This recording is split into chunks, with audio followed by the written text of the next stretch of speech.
Back on MorningLine, thanks for joining us. So lots of calls, interesting conversation, talking presidential race, the debate from this past Saturday in South Carolina for the Republicans.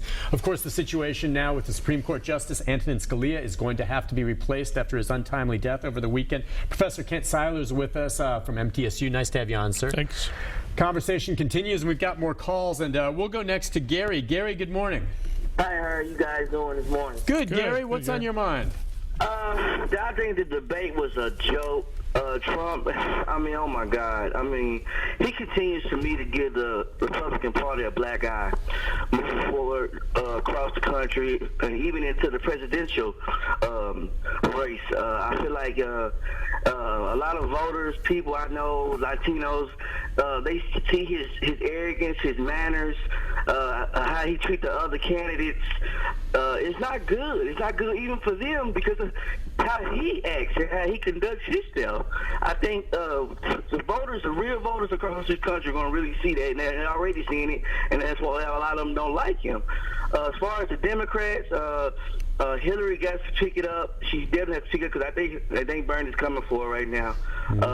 And basically, people are starting to look at her the same way with the issues and things that come with her. But as far as this guy who just passed away, there was a senator, and the Republicans jumping down, wanting Obama not to be involved in that and ruin his job. I think that's just to me, it just speaks volumes about how they've treated him as president all along. Period. They don't respect him. They don't even. They basically saying, "Don't do your job. Just let us just whatever." And then when the next president comes, we gonna do it whatever. And like you said, that could be a disaster. You know what I'm saying? Waiting that long to do all that. So there's a lot of issues. Oh, I agree with you. And it really is absurd. But understand that what we're hearing from them is politics. Sure. The bottom line is every single one of those candidates are saying, wait for the next administration. If they were in the president's shoes right now, it would be nominating one. Every single one. And if they say otherwise, they're lying, okay? For a fact. Sure. In fact, that was the first question to Donald Trump in the debate this weekend. And he acknowledged, he goes, I guess if I was in the president's shoes right now and this happened, I'd be nominating someone in my last year. Of course you would. Now, that doesn't mean the Senate has to confirm him, but come on. Yeah, come on. The credibility of that argument will be one of the things that is tested. The less credible the senator, and Senator Mitch McConnell from Kentucky was one of the first to say he shouldn't do it. And I'm sure people will remind voters later that Senator McConnell was the one that said early on that they should vote against everything President Obama tries to do in order to make him a failed president. So, there's a lot of history back and forth. And Gary talked about, we hadn't talked hardly any about the Democratic primaries and Bernie Sanders. Bernie Sanders, it was a whipping on Hillary Clinton in New Hampshire. So South Carolina is going to be very vital, and so is Super Tuesday. As it moves down here, suddenly Hillary Clinton is on a more friendly playing field. But can she head him off? And just as the Republicans may be afraid of Donald Trump and Ted Cruz, if Hillary Clinton's the nominee, she's going to be a somewhat damaged nominee with the investigations, the emails, and those things. So, it is neither party has really a shoe-in for a general election victory right now. Makes for a lot of drama. Yeah. Let's go to Bob. Hi, Bob. Oh, hey, it's a great program.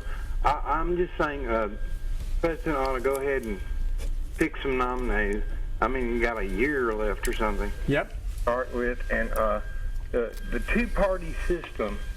Now you're dealing, with.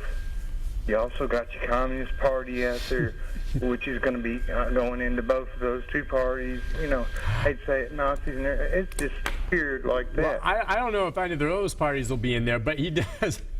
But I don't think the Communist Party is going to have a candidate. But I do think people will be wondering if one or two of these candidates finish very close but don't get the nomination. Do you think there's a chance we see one running as an independent? Remember, they were bringing that up about Trump maybe if they turn the back on him. And we're hearing now about former, New York Governor Bloomberg. Do you think we could see some independents jump into the race? And while they may not have a chance to win, they can pull votes and affect the election. Yeah, an independent that pulls the parties are so close in votes that an independent on the Republican side will pretty well guarantee a Democratic victory. An independent on the Democratic side will pretty well guarantee a Republican victory.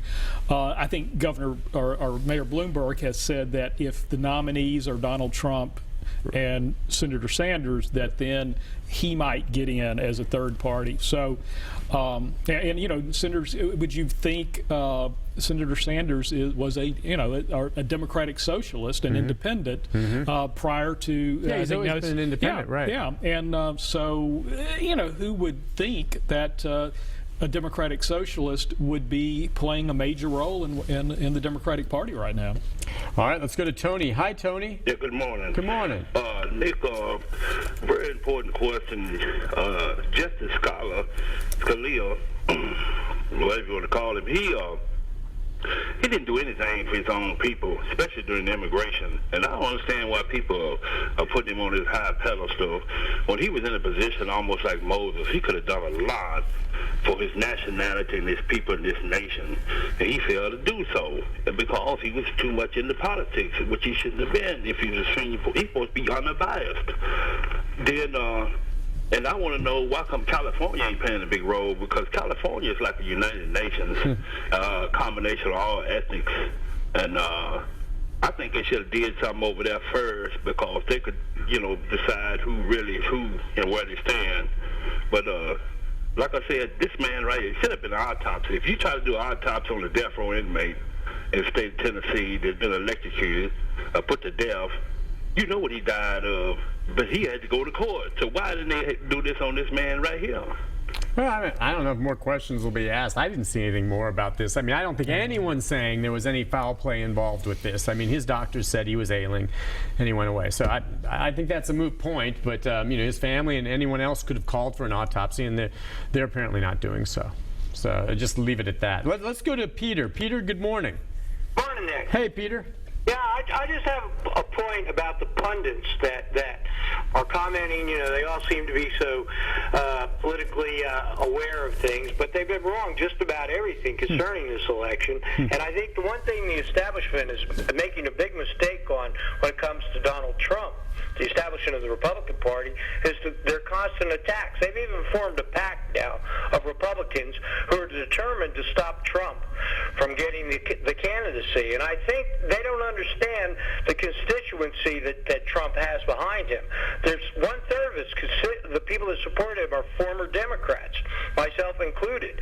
And I think that a lot of those people won't vote for anyone. They'll sit the election out, as I will if anybody else is nominated. I think the Republican Party is going to have to treat him a lot fairer, because I think there's also a possibility, if he gets angry enough, he'll run as an independent. I think the Republican Party needs to focus on winning elections and not just worrying about who the candidate will be. Thanks, Nick. Thanks a lot for your call. That's right on there. Yeah, you say the party wants to win. Maybe they think he can't, but I hear what Peter's saying with the support. Trump has defied expectations to this point, and if he gets the nomination, who's to say he can't win?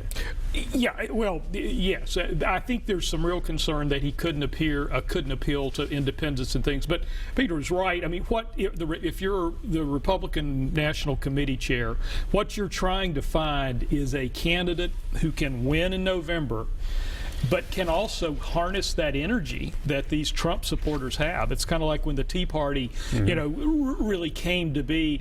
The Republican Party did a pretty good job of being able to harness that energy for their candidates. If they can do this with Trump supporters, they will have a very good chance of winning in November. What do you envision?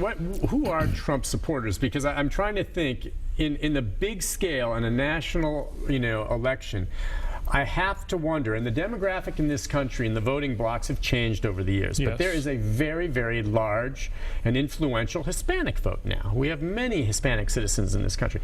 And I find it hard to believe that there would be many Hispanics that would vote for Donald Trump based on many of the things he's said. Now, I could be wrong on that. There may be some out there that, if you are Hispanic and you're going to vote for Trump, I'd love to hear from you. But I'm just saying, I don't see him getting much, and I wonder... And I don't know how many of the African-American vote will go his way, maybe some, but without those votes, I don't know how he can win, whereas some of the more moderate Republican candidates, or maybe not moderate, more established ones, could attract some of that vote. Sure. I just don't see Trump. If you're Hispanic and you're voting for Trump, please call me, because I just don't get it. Yeah, demographics have made it tougher for Republican candidates to win national elections because you can't really get 2 or 3% of the African American vote, get not a very good percentage of the Latino vote, so it has made it tougher.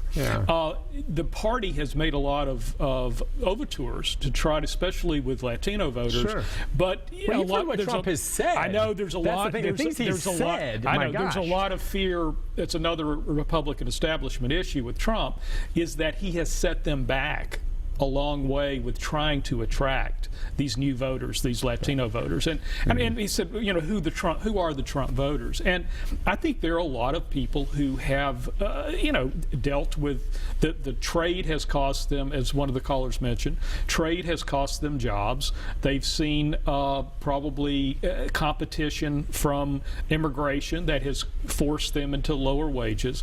There are people that are living on the margins here that we've really got to understand that, any type of change and they are dealing and really suffering to make ends meet. And so I think we really have got to acknowledge and understand that, and it'll help us understand a whole lot more of the Bernie Sanders appeal, the Donald Trump appeal that's happening in the country. No, I think that's a great point. It's just the balance and how it comes out. Because, when he says he wants to build a wall, I think that appeals to a lot of the people you just said who feel as though they've been damaged. But if you are someone who's Hispanic and he says these things about, they're just crooks coming over or whatever, that's going to turn them off. So I don't know how you walk that line and whether there's enough to compensate for the other in a national race. And that's probably what some of the establishment's worried about. So it's interesting again, but who's to say? He's making believers out of a lot of folks. The number 737-7587. If you're on hold, Linda, Tom, and others will get to you in our final segment right after this. Stay with us.